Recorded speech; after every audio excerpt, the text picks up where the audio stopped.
ఈ అద్భుతమైన దృశ్యము వరంగల్ సిటీలో ఏర్పరిచారు.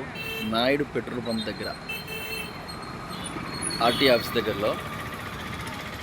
దీనికి వచ్చిన నిధులు మొత్తం కూడా కేంద్ర ప్రభుత్వం, నరేంద్ర మోడీ గారి బీజేపీ ప్రభుత్వం నుంచి వచ్చిన స్మార్ట్ సిటీ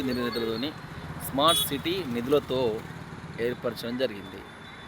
కేంద్ర ప్రభుత్వం, బీజేపీ ప్రభుత్వం వరంగల్ సిటీకి బోలెడన్ని నిధులు ఇవ్వడం జరిగింది. వాస్తవానికి వరంగల్ సిటీ అభివృద్ధికి కట్టుబడి ఉన్నదంటే కేవలం బీజేపీ ప్రభుత్వమే. కాబట్టి తెలంగాణ ప్రజలు, వరంగల్ ప్రజలు బీజేపీ వెంట నడవాలి, బీజేపీని గెలిపించాలి.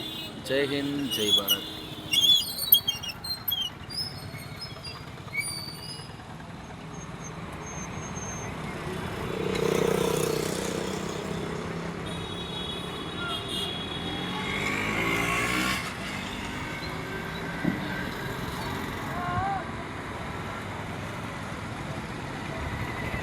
చాలా అందంగా ఉంది. వరంగల్ సిటీని డెవలప్ చేసేది, నిధులు ఇచ్చేది కేంద్ర ప్రభుత్వం, బీజేపీ ప్రభుత్వం, నరేంద్ర మోడీ గారి ప్రభుత్వం. తెలంగాణ ప్రజలు, వరంగల్ ప్రజలు బీజేపీ వెంట నడవాలి, బీజేపీని గెలిపించాలి.